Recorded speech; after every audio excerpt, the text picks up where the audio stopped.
Hi everybody, I'm reading Alastair and the Alien Invasion by Marilyn Sadler, illustrated by Roger Bolin. Alastair and the Alien Invasion.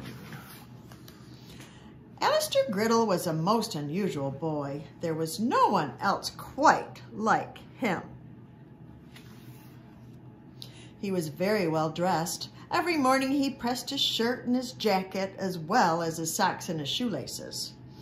He was polite and well-mannered. He never left school without thanking Mr. Fudwinkle for giving him homework. He was also a boy genius. He read his first set of encyclopedias when he was 3 years old. He won his first annual Twickadilly science competition with his formula for invisibility at the age of 5. And by the time he was 8, he had already been to the moon and back in a spaceship he built in his basement. There was no question about it. Alastair was not an ordinary boy. Then one day, Mr. Fudwinkle gave Alastair's class quite an interesting science project. "I want you to bring in the most unusual plant you can find," he said. So Alastair did what any boy genius would do. He got into his spaceship and set out to find the most unusual plant in the universe. Alastair was rounding the turn at Venus, making very good time through the Milky Way, when he saw a spaceship filled with aliens heading towards Earth. He was just about to tell them one of their taillights was out when all of a sudden they shot a large beam of light at Earth. Alastair was a bit concerned, so he turned his ship around.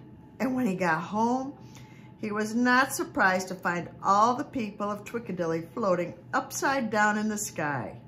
It was just as he suspected.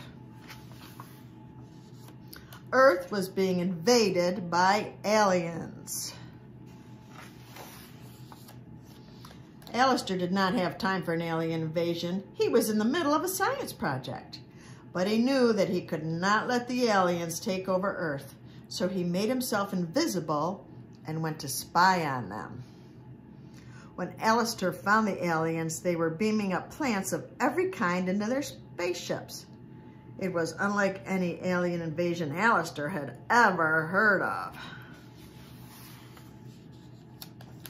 Alastair was quite curious about the aliens, so he threw himself into a beam of light and went aboard one of the ships with a couple of petunias. Once on board, Alastair found the aliens studying all of the plants they had taken. He was very pleased to see they were organizing and naming them. The aliens were in the middle of studying some crabgrass when, all of a sudden, Alastair's formula for invisibility wore off, and Alastair became visible again. The aliens thought Alastair was the most unusual earthling they had ever seen. He was far more interesting than plant life. The aliens wanted to know everything about Alastair, so they invited themselves to his house. On the way home, Alastair spotted a few of his classmates. He could see they had already found their plants. When Alastair got home, he introduced the aliens to his parents. The aliens asked Alastair's parents many questions about Alastair. The more the aliens learned about Alastair, the more they wanted to know. They were delighted when they discovered the Griddle family photo album. Every time they came to a picture of Alastair, they asked if they could keep it. The aliens spent most of that day and evening in Alastair's room. They fed his octopus. They licked stamps for his stamp collection. They even tried a few of his chemistry experiments. Soon it was late and Alastair was tired. He hoped the aliens would leave, but the aliens did not want to leave. They wanted to sleep in Alastair's bed. The next morning, Alastair got up quietly. He wanted to leave for outer space to search for his plant without the aliens. But the aliens heard his steam iron and woke up.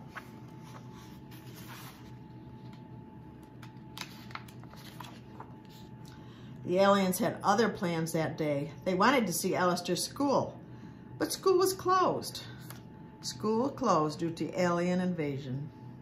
They'd wanted more than anything to go through Alastair's desk at school. As they returned to their spaceship, the phone rang. The aliens were sorry they hadn't turned on their answering machine. It was their leader calling. He was wondering what was taking them so long on Earth. They were supposed to be on Gutula by now.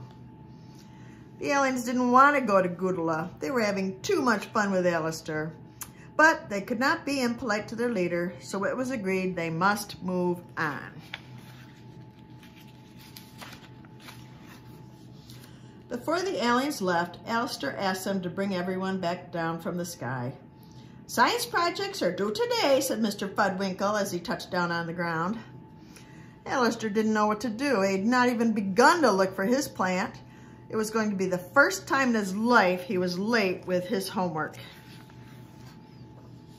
Then, to Alastair's surprise, the aliens gave him a present. "We found it on the planet Balulu," they said. "It's a cadoodle, the most unusual plant in the universe." Alastair was very happy. He had not realized how well-mannered the aliens were. When it was time for the aliens to leave, they hugged Alastair goodbye. Alastair could hear them crying inside their spacesuits. Then the aliens left Earth. It was a great day for everyone in Twickadilly. Alastair finished his science project on time. Mr. Fudwinkle loved the cadoodle from Balulu, and Earth had been saved from an alien invasion. Hooray! No one was surprised, however, that Alastair had saved Earth. After all, he was a most unusual boy. There was certainly no one else quite like him in the entire universe.